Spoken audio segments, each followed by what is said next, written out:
Hey, this is Rob Anspach, and welcome back to another edition of eHeroes. Today, I have Greg Jameson with me, and we're going to talk about kind of the transition that we're going through with this crisis and technology. And so I asked Greg to come on board because, he's been in this industry for, 30, 40 years? Even before computers were invented, I think Yeah, my you were adult doing this. life. But off screen, we were talking about some people's inability to transition their businesses from an online entity, and this crisis kind of put them into that mode where they are forced to do it to stay in business. So, hey, Greg, welcome, and thanks for being here. Well, thanks for having me, Rob. This is going to be a fun conversation today. At least for you and me. For the people that are struggling to get online because of the crisis, it'll be an enlightening conversation, hopefully. Yeah, it's funny because I look around at some of my fans and followers on Facebook, and what struck my attention a couple weeks ago was some of the karate studios that have never really done online before. I mean, they've had websites and they've had their social media, but they've never really done instructional courses through Zoom or any of these technologies. But because of this crisis, they weren't allowed to take students. Some of them immediately transitioned to doing online, classes, which, to me, that's a great example of adapting to the technology. But then there's others that, to save their lives, they're still not even going to attempt to try to, use technology to help their business grow. Yeah, karate is actually a really good example. And I have been using the example of a yoga studio, which kind of fits into the same type of deal. I've been teaching a course actually to help people transition during this time. And the example that I've been using in my course is actually a ski instructor, which it's like, how could you possibly teach skiing online? Because I wanted to make something that was actually, kind of out there. And it was like, could you really do this type of thing? And right now the ski areas are closed down, so that makes it even more challenging. But uh, there are exercises that people can be doing as an example, and you can be showing them how to do those things via video conferencing, like what we're doing. Yeah, I'm amazed that even piano teachers, they're adapting to this technology, and they're having conversation with their students, via Zoom and Skype, and they're teaching them how to do piano, which is awesome. you know um, but then you get to some of these other ones, and I'm like, well, how long have you had your website up? Oh, about 10 years. Okay, but now what? Oh, well, we can't do anything because we're a brick and mortar, and we're not essential. We can't really, you know Yeah. look at what you have, and utilize it in a way that you can still sell goods online. There are so many people, it amazes me. There are so many people out there that have a brochure type of website and are not selling anything online, whether it be their products or their services. And I pot, I cannot think of a single business where you could not be selling something online, Hmm. regardless of what industry or niche you're in. Oh yeah, yeah, and some of these restaurants, they say they can't open because they can't get their produce, or their supplier has the pandemic, and they can't supply. Okay, well, what about selling shirts? What about selling stuff with your logo? What about selling gift certificates? So when you do open up, you're ready to rock and roll. Yeah. And the nice thing about selling swag, the shirts, and people are going to go out there and wear them out there. They're going to start advertising your restaurant, you know, to their friends and family, you know, and even if they don't go out, they're still wearing a shirt they're remembering. I mean, I'm wearing a Star Wars shirt. You know, every time someone comes up to me, hey, Rob, cool shirt. Oh, let's talk about the quotes from Star Wars. You know, So there are so many things that could happen, but they're not doing it. Yeah. And, swag is something that clearly any business could have, especially if you make it interesting and funny and whatnot, then people like it. But, like you were saying with a restaurant, you could be doing a gift card. You could be doing, I don't know of any place in the country that is not allowing for delivery or curbside pickup. Right. And so the fact is that you could go in and change your menu up a little bit, box it up, and be able to provide it to people. And if you don't like any of that stuff, maybe you're a little bit hesitant on selling your recipes or whatever, but you could certainly put together some kind of information for people that you could sell on. If you have a Chinese restaurant, why Chinese cuisine is healthy for you or whatever. There's always something you can put together to sell online. You were talking about recipes. Disney World, is closed during this whole pandemic, and I wish they weren't. I like to, I'm scheduled to go back, but at least once a week, they are sharing recipes from their Epcot Food Festival to some of the things that they sell at their stands at the park, and they're showing people exactly how you can make this at home. And the reason they do that is because they want people to experience that. They're not selling anything, they're giving it away. But if you can experience that feeling from home, you're going to want to come back to the park as soon as it's open. Yeah, I totally agree. But I think it's a struggle, and people have that balance. They say, well, okay, I may not be allowed to work right now. I might have been deemed non-essential, but I have a business to run. How can I adapt my business to make money at the same time, not toss away my disposable income? It's not disposable. It's their nest egg, because they have no idea when this pandemic is going to be over. Which, to me, it's a catch-22, because you're spending money that you may not bring in, but at the same respect, it's preventing you from doing anything. Yeah, and obviously none of us know when this is going to be over, or maybe it never will be, in terms of how we have to adapt our business. And clearly people in business should have done something about this before it hit. It's sad when a business has not done that, but it's also at the situation now where you need to do something if you haven't already. You need to pivot your business. You need to figure out a way to make it work in an online world, because, hey, we live in an online world today. Mm-hmm. And I don't care if you have a business like a Disney World where people are experiencing things by going there. Disney's probably done a better job than a lot of people, just because of the fact that they've already done a bunch of other things online. But as you and I were talking about, if you're selling cars, you're selling real estate, whatever, where people are trying to go there and have an experience of, hey, I really need to get in this car and drive it to see if I like it. I really need to walk through the house.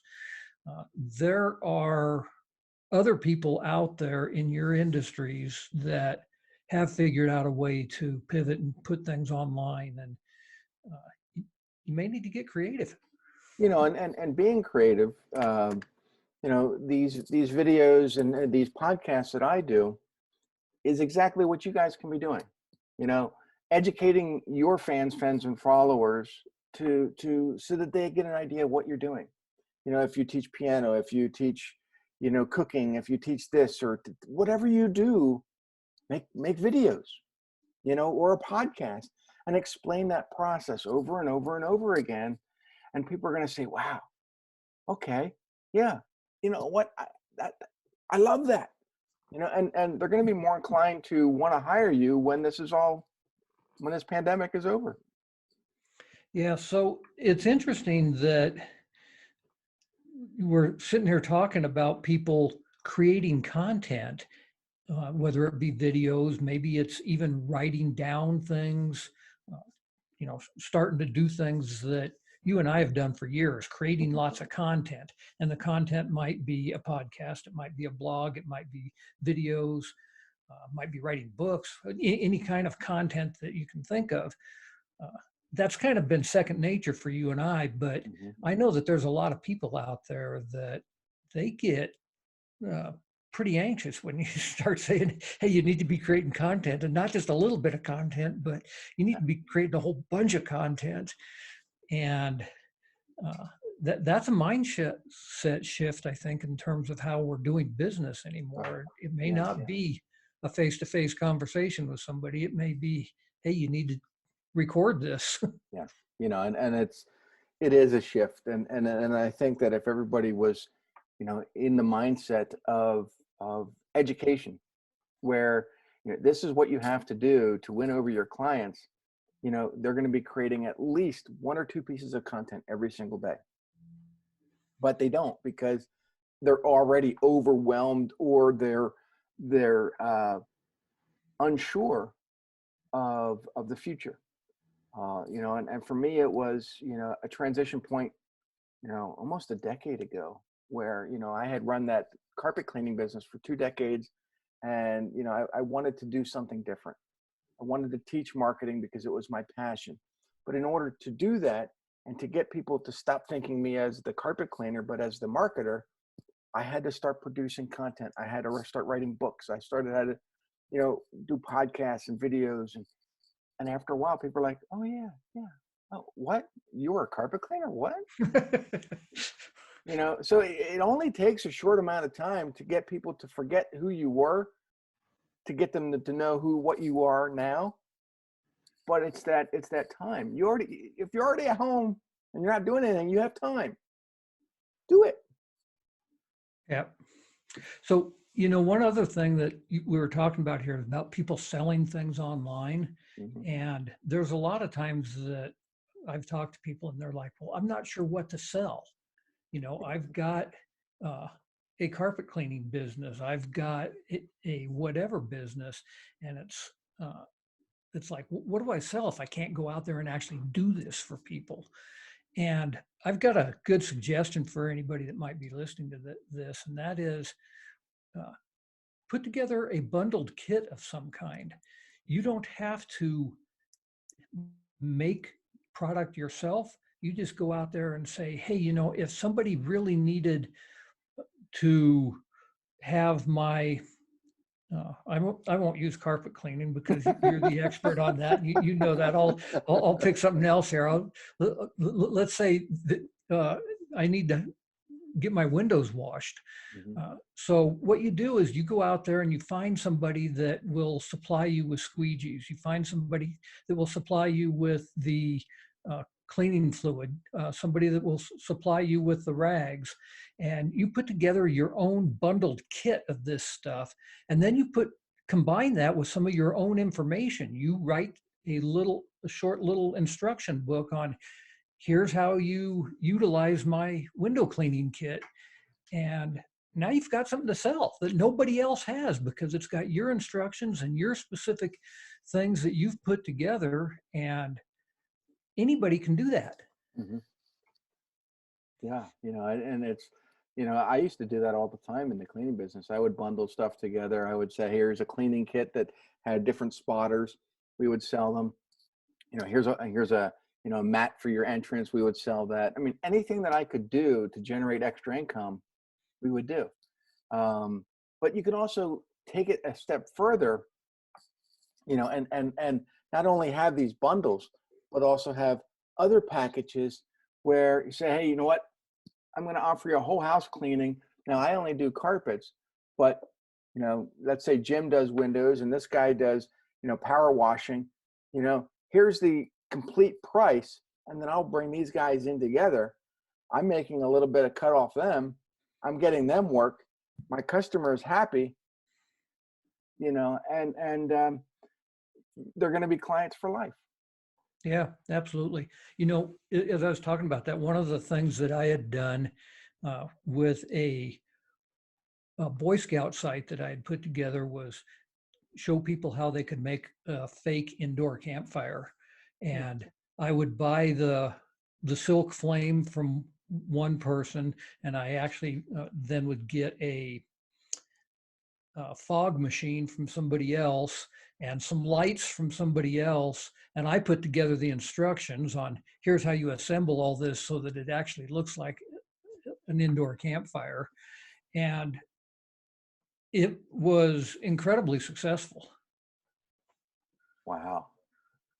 You know, and so there, you know, I think it helps people understand that you're not limited to, you know, your own knowledge. You know, you can take other people's information and you know, create packages or bundles or whatever you want to call them to help, you know, build your business.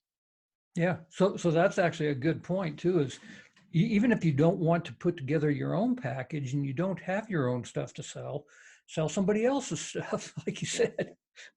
You know, and you know, and sometimes you can JV with somebody and sell their stuff.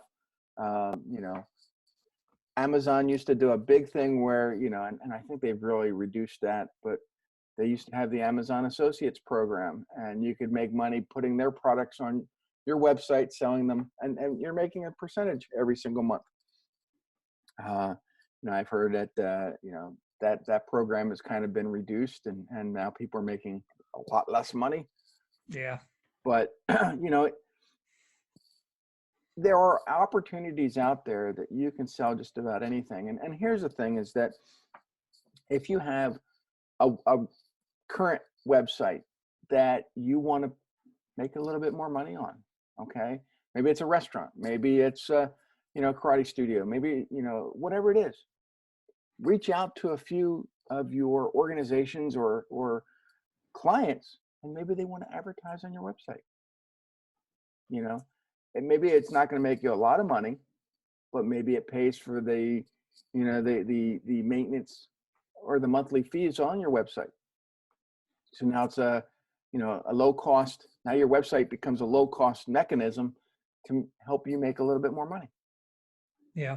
I think that there's just so many opportunities. And, you know, as we get back to kind of what we had started out with here about the businesses that have not fully embraced this yet, and there's people out there, and I'm not saying this in a way to negate all of the stuff that has happened as a result of this pandemic. There are a lot of people out there that simply are out of work, and I get it, but there are ways that you need to be taking care of yourself, because like we said, we don't know how long this is going to last. Mm-hmm. And even if as we start to see some states this week come out and say, hey, we're going to start opening up our economy on a limited basis, and we're going to, uh, you know, try to get it back to 50% within the next month or whatever, you're still struggling at Mm-hmm. 50%. You know, you need to do something to take care of yourself. And the way to do that is to not just have an informational website out there. You need to have a website out there that's generating money. Yeah, yeah, and I think it's hard for people to understand because, you know, they're so used to the daily grind that they kind of created for themselves that they forgot that there's other places to go and sell. Yeah. It's interesting. Yeah, the daily grind that they've created for themselves, and they may be thinking that, you know, somebody else owes them a living, and the reality is nobody owes you a living. No, You need to figure out how you can make your own living. yeah, you know, and there's a famous quote that I love. It came out of a movie called A Knight's Tale, which is, you know, probably 15 years old. But you know, it's young William looks to his dad and says, you know, can I change the stars? And something like that. And his dad said, yeah, you know, you can always change your stars. And what that means is that you may be stuck in something that you don't like to do. That doesn't mean that you're going to be stuck there forever. With some little mindset changes, you can change your stars and be something different. If I can transition out of carpet cleaning, to be a guy that's written 25 books, that has a podcast that helps clients all over the world with their marketing, I think you guys can do the same thing. Yeah, I totally agree. It just it takes you, I don't know. Maybe people look at me and say, "Well, Rob, you got it all together." No, I don't have it all together. I make the same mistakes everybody else makes. But I am fortunate that I was able to create something that has allowed me to work from home, have a little bit of money that I socked away, that I don't have to depend on, whether or not, this pandemic lasts, a couple months. I have it covered, but there's other people that don't have that luxury, that need to look at what they're doing right now and say, okay, I have the time. Let me start doing these steps to get to this higher level, so that if something occurs, in 6 months, a year, 10 years, I am financially ready. Yeah, it has been exciting actually for me during this time that I started offering an online course to specifically help people monetize their expertise while they're staying at home. And I really recommend that anybody listening to this that is in that situation, that you really take a look at how can you do that, because people say this may be the new normal, and the fact is that we don't know. Right. Uh, I wrote a book a couple years ago. I co-wrote it. It's called No Experience Necessary, and it basically shows people at any age they can take their experience and create a legacy. Create that program that allows them to make money, to and it's you guys can write your own books. You guys have the experience that they're backing. I don't care how old you are. You have something to teach somebody else. Yeah, this would be a really interesting situation if we were doing this as a call-in type of show where people could say, hey, I've got such and such a business and you're full of it. How could I possibly do this? And then you and I could sit there and brainstorm ideas to help them. That would be fun. Yeah, we should do a live show. If anybody wants us to do a live, we'll let us know, and we'll create maybe a live Facebook event. You guys can all join us, and with Greg and me, and maybe you learn something, or maybe you walk away and you're like, oh, crap, Rob's an idiot. Either way, it's gonna be fun. Yeah, it would be fun.